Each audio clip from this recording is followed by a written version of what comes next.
Hello and welcome to Millennium News Hour. I am Tanziba Naurin. In today's bulletin, we will present important news from across the nation and the world. Let's begin with the headlines of the day.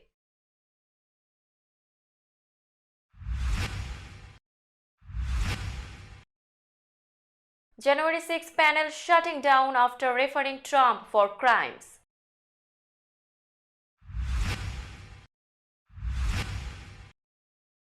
NYC Masjid attack, man arrested on attempted murder charges.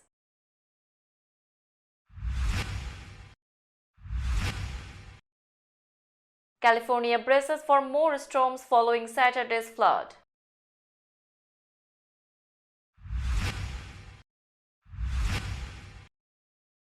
McCarthy falls short in first vote for House Speaker.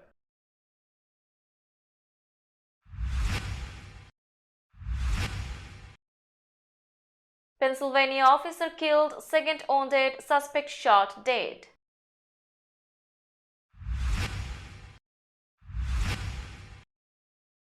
Police say 22 injured when SUV crashes into NYC restaurant.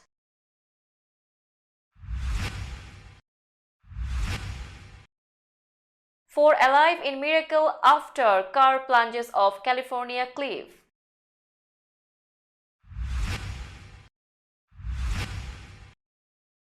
Rose Parade avoids California rain as it welcomes New Year.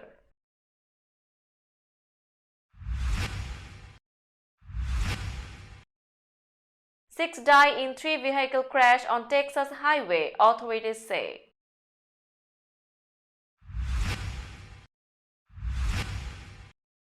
As legal pot grows, more kids sickened by edibles at home.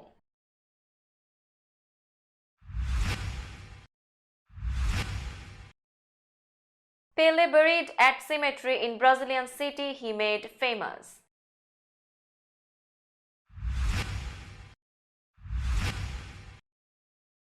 An account of Benedict's papacy to be sealed in his coffin.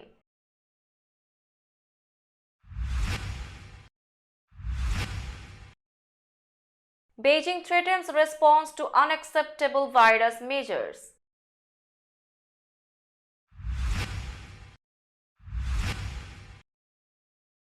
Up to 70% of Shanghai population infected with COVID.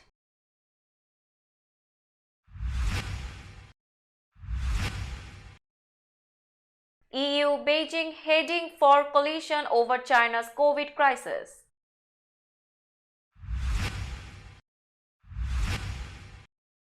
South Korea says talks with US on management of nukes underway.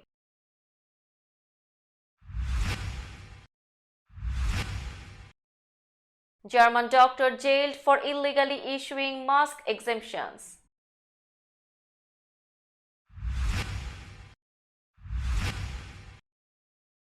Djokovic beats Lestian for winning start to 2023.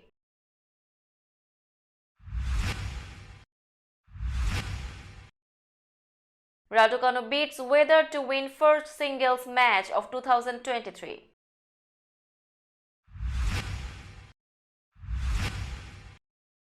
And Bills Hamlin in critical condition after collapse on field.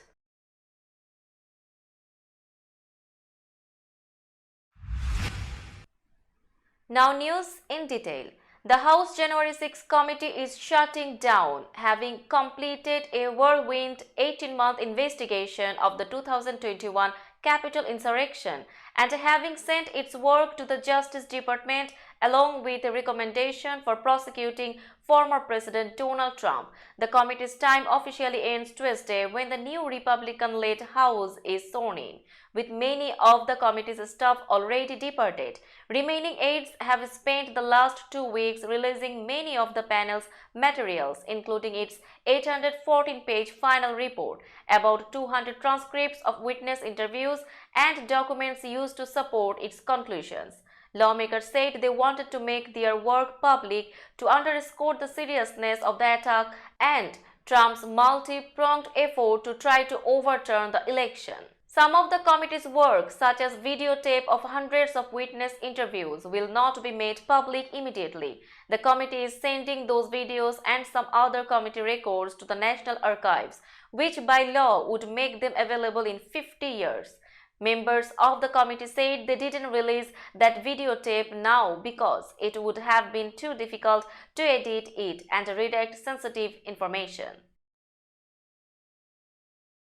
A man accused of attacking police with a machete near New York Times Square on New Year's Eve was arrested on charges of attempting to murder police officers, authorities said Monday as they continued to investigate whether he was motivated by Islamic extremism.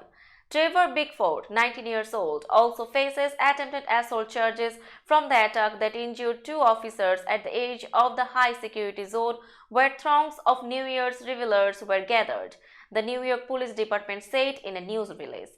Bickford, who lives in Wells, Maine, remained hospitalized Monday with a gunshot wound to the shoulder from police fire during the confrontation.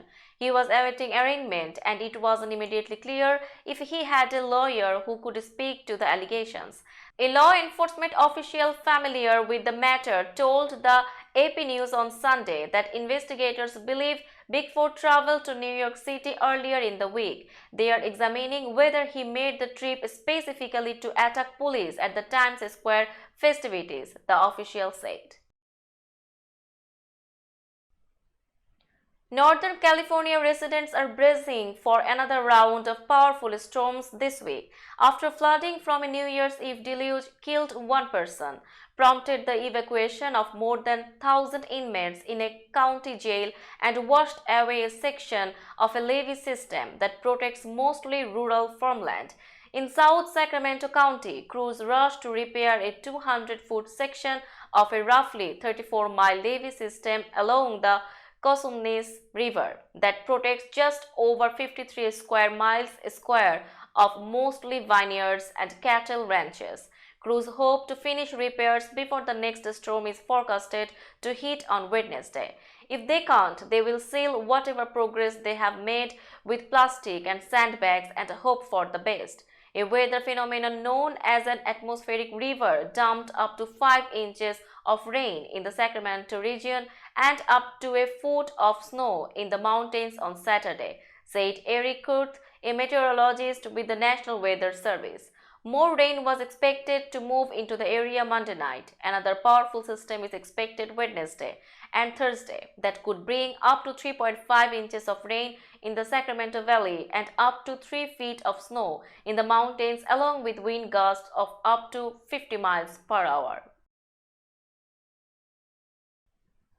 The new Congress opens Tuesday with House Republican leader Kevin McCarthy grasping for his political survival, trying to avoid being the first nominee for a speaker in 100 years to fail to win initial support from his colleagues in a high-stakes vote for the gavel. McCarthy arrived on Capitol Hill vowing to fight to the finish and steer clear of a public spectacle that would underscore divisions in his party and weaken its leadership in the first days of the new Congress. Lawmakers are convening at noontime in a new era of divided government as Democrats relinquish control of the House after midterm election losses. While the Senate remains in Democratic hands, barely, House Republicans are eager to confront President Joe Biden's agenda after 2 years of a Democratic Party monopoly on power in Washington. But first, House Republicans must elect a speaker, second in succession to the presidency. The man suspected of fatally shooting a Pennsylvania police chief and wounding another officer in confrontations during a foot pursuit near Pittsburgh was killed by police after a chase, authorities said. The officers were shot blocks apart Monday in Breckenridge, an Allegheny County town northeast of Pittsburgh. The suspect carjacked a vehicle and when Pittsburgh detectives later spotted it, he fled. Allegheny County Police Superintendent Christopher Kearns said.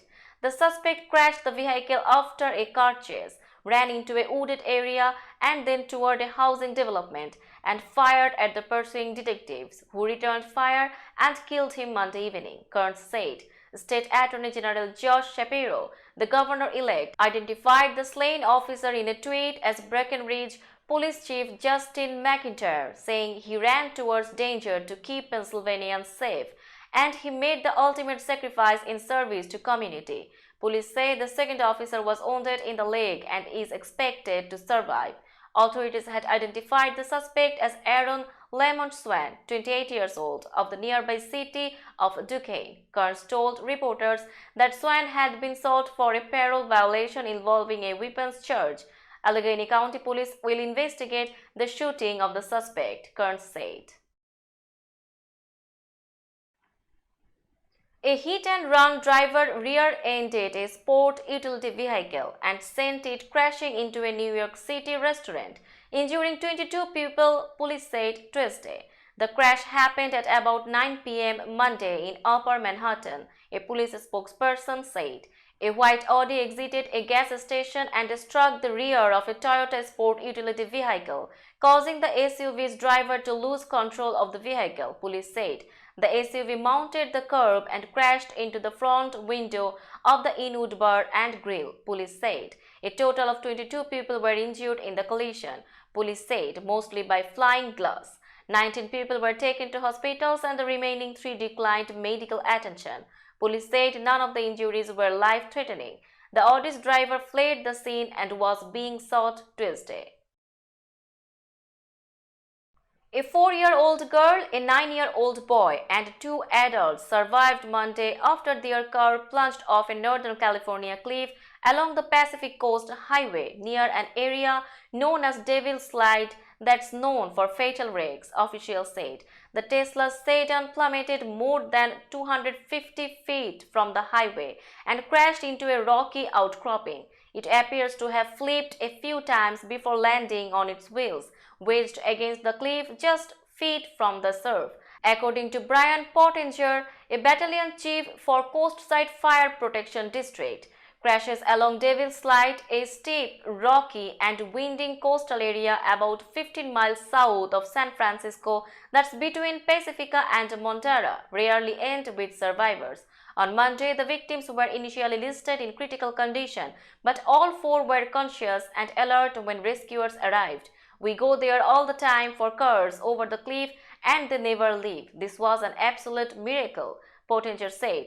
The California Highway Patrol does not believe, based on its initial investigation, that the Tesla was operating in autopilot or full self-driving mode at the time, Officer Mark Andrews said.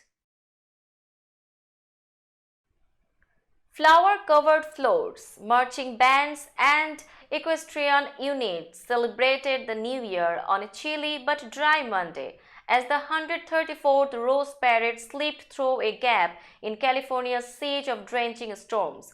Pasadena's annual floral spectacle offered the optimistic theme of turning the corner for 2023, and former U.S. Representative Gabby Giffords of Arizona, who survived a 2011 shooting, served as Grand Marshal. The new year is a time for renewal, an opportunity for a fresh start, Tournament of Roses President Amy Wainscott told the television audience.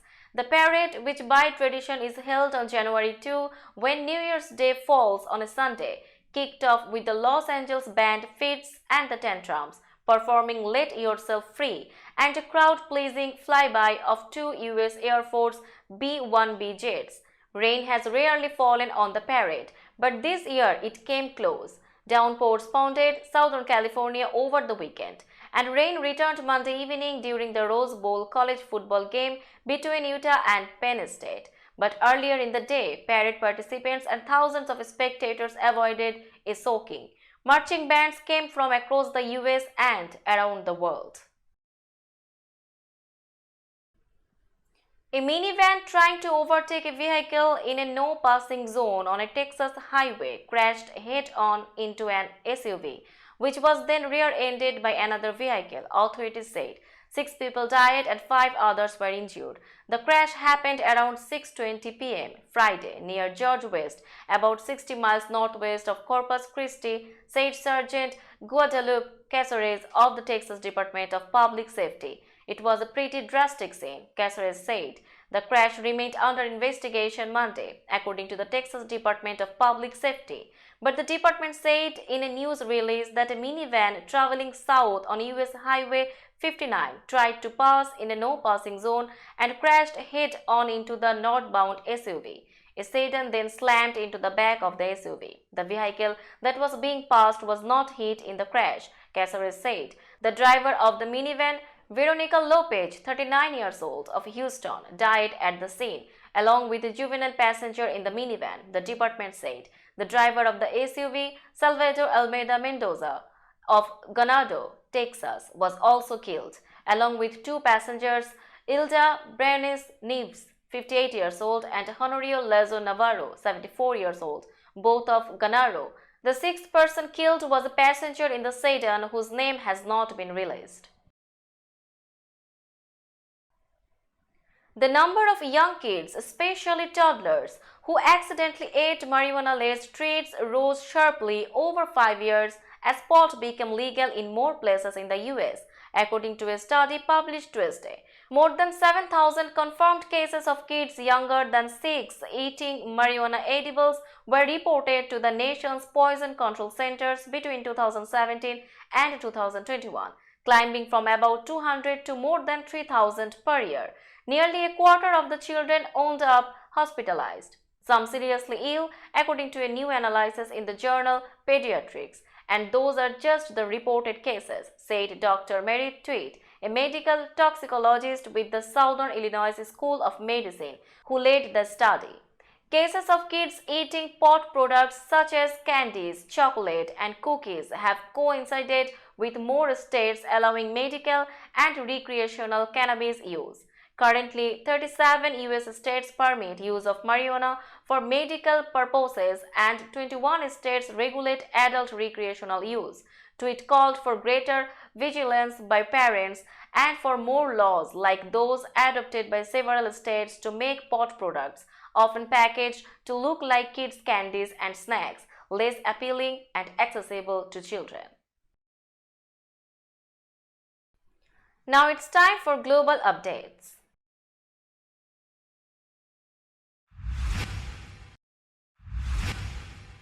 Pele was buried in his final resting place Tuesday as millions of fans in Brazil and around the world mourned the sports legend. Newly inaugurated President Luiz Inácio Lula da Silva paid his respects at Vila Belmiro, the stadium where Pele played for most of his career. Pele was being laid to rest in the city where he grew up, became famous, and helped make into a global capital of his sport. Mass was held at the Vila Belmiro Stadium before the black casket was driven through the streets of the city of Santos in a fire truck. It was taken into the cemetery as bands played the Santos team's official song and a Catholic hymn. Before the golden-wrapped casket arrived, attendees sang samba songs that Pele had liked. Some legends of Pele's sport weren't there, and some big football name of Brazil wasn't there, like Ronaldo Nazario, Kaká, Neymar. Another notable absentee was Jair Bolsonaro, whose term as president ended December 31. A day before he departed capital Brasilia on a flight to Florida, shirking the ceremonial duty of passing the presidential sash to Lula. Bolsonaro is staying in a condominium complex outside Orlando and has been filmed speaking to neighbors. A written account of the history-making papacy of Pope Emeritus Benedict XVI will be placed alongside his body in his coffin for burial, the Vatican said Tuesday, in revealing plans for the first funeral of a pontiff to resign in 6 centuries. Meanwhile, tens of thousands of people filed through St. Peter's Basilica to view his body as it lay in state for a second day. When the viewing ends Wednesday evening, a one-page account of Benedict's nearly 8-year papacy will be put into a metal cylinder and placed inside the coffin, along with other items including Vatican coins minted during his reign, said Vatican spokesman Matteo Bruni. Benedict, who was 95 years old, died Saturday after 10 years in an extraordinary papal retirement lived out in a monastery in the Vatican Gardens. Pope Francis will celebrate the funeral mass in St. Peter's Square on Thursday. The Chinese government sharply criticized COVID-19 testing requirements imposed on passengers from China and threatened countermeasures against countries involved, which include the US and several European nations. We believe that the entry restrictions adopted by some countries targeting China lack scientific basis, and some excessive practices are even more unacceptable, Foreign Ministry spokesperson Mao Ning said at a daily briefing Tuesday. We are firmly opposed to attempts to manipulate the COVID measures for political purposes and will take countermeasures based on the principle of reciprocity, she said. Mao did not specify what steps China might take. The comments were China's sharpest to date on the issue. Australia and Canada this week joined a growing list of countries requiring travelers from China to take a COVID-19 test prior to boarding their flight, as China battles a nationwide outbreak of the coronavirus after abruptly easing restrictions that were in place for much of the pandemic. A senior doctor at one of Shanghai's top hospitals has said 70% of the megacity's population may have been infected with COVID-19 during China's huge surge in cases, the state media reported Tuesday.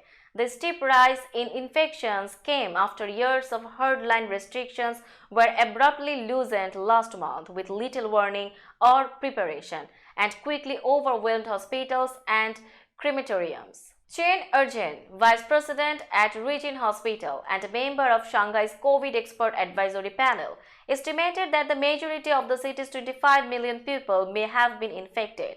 Shanghai suffered a grueling 2-month lockdown from April, during which over 600,000 residents were infected and many were hauled to mass quarantine centers. But now the Omicron variant is spreading rampantly across the city. In other major cities, including Beijing, Tianjin, Chongqing and Guangzhou, Chinese health officials have suggested that the wave has already peaked. In neighboring Zhejiang province, disease control authorities said Tuesday that there had been 1 million new infections in recent days and that the province was entering a peak plateau for COVID. The European Union and China on Tuesday moved closer to a political standoff over the COVID-19 crisis, with Beijing vehemently rejecting travel restrictions some EU nations have started to impose that could be expanded in coming days.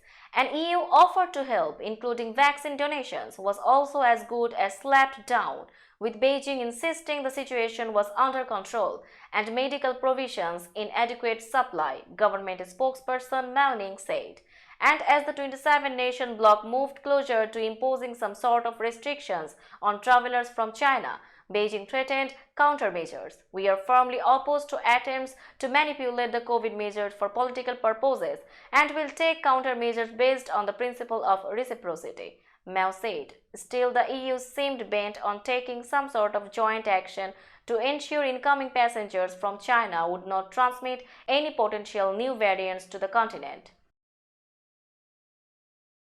South Korea confirmed Tuesday that Seoul and Washington are discussing its involvement in US nuclear weapons management in the face of intensifying North Korean nuclear threats, after President Joe Biden denied that the allies were discussing joint nuclear exercises.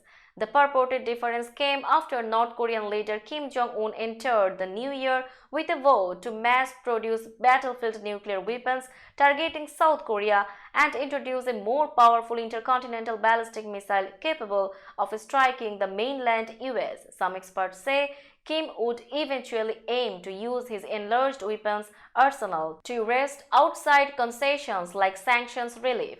South Korean President Yoon Suk Yeol said in a newspaper interview published Monday that the two countries were pushing for a joint planning and training involving US nuclear assets and that the United States responded positively about the idea. Asked by a reporter later at the White House about whether the two countries were discussing joint nuclear exercises, Biden replied no. Yoon's top advisor for press affairs, Kim Yun-hee, issued a statement Tuesday saying that Seoul and Washington are discussing an intel sharing, a joint planning and subsequent joint execution plans over the management of US nuclear assets in response to North Korea's nuclear threats. Kim said Biden likely answered no because a reporter tersely asked him about nuclear exercises without providing any background information. A German doctor was sentenced late Monday to 2 years and 9 months in prison for illegally issuing more than 4,000 people with exemptions from wearing masks during the coronavirus pandemic. A regional court in the southwestern town of Wenheim confirmed Tuesday that the doctor was convicted of issuing incorrect health certificates to people from across Germany, most of whom she had never met or examined. In addition to the prison sentence, she was handed a 3-year work ban and ordered to pay 28,000 euros, the sum she had received for issuing the medical certificates. Her office assistant was fined 2,700 euros. The process is more reminiscent of a sale of certificates than a medical procedure, the court said in a statement. It noted that she was not faulted for providing certificates to her existing patients. During the trial, the defendant had argued that wearing masks was harmful to people's health. The doctor's lawyer intends to appeal the verdict, public broadcaster SWR reported. Dozens of supporters gathered outside the court in Wenheim, north of Heidelberg, the protest against the verdict and Germany's pandemic restrictions. Now it's time for business news.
Let's have a look on today's sports stories.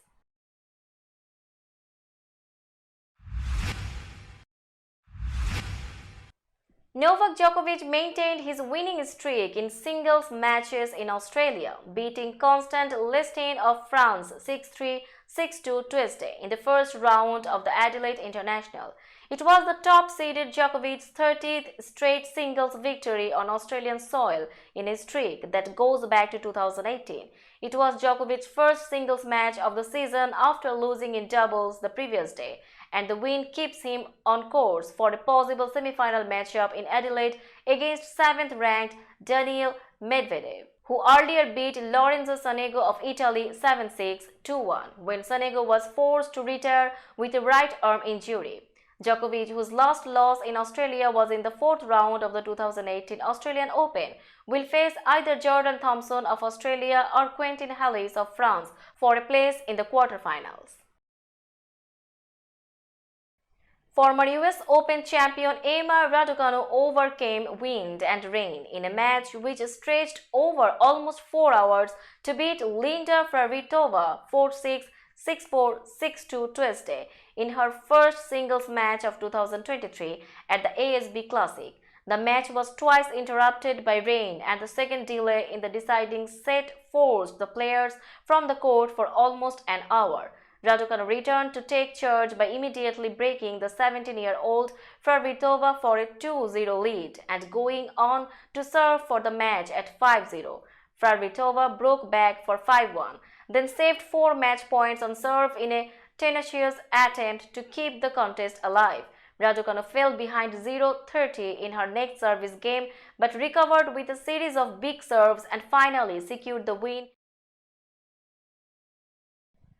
Buffalo defensive back Damar Hamlin was in critical condition early Tuesday after the Bills say his heart stopped following a tackle during the Monday Night Football game, which was indefinitely postponed. Hamlin collapsed on the field during the first quarter of the nationally televised game against the Cincinnati Bengals and was given medical treatment for nearly 20 minutes before being taken to a hospital. Damar Hamlin suffered a cardiac arrest following a hit in our game versus the Bengals. His heartbeat was restored on the field and he was transferred to the UC Medical Center for further testing and treatment, the Bills said in a statement. He is currently sedated and listed in critical condition.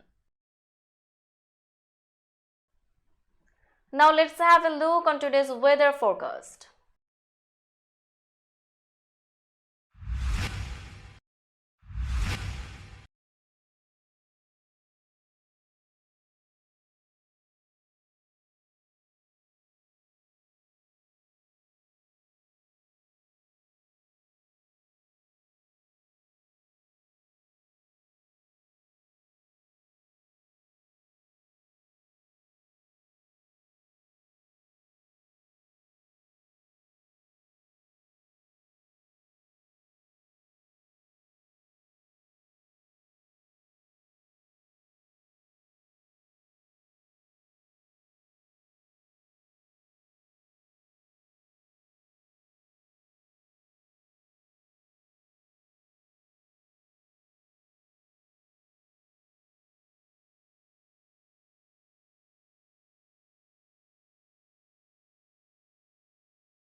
That's all in today's news. Keep watching Millennium News 24 for latest updates. Millennium TV USA and Millennium News 24 network is transmitted and available to be watched free for all at TVs such as Sony, Samsung, LG, Roku TV, Amazon TV and Apple TV. And also in all European countries and Australia available with the Sky Network, Worldwide Jago TV, Radiant IPTV, Worldwide Jago BD Network and Horizon Satellite globally.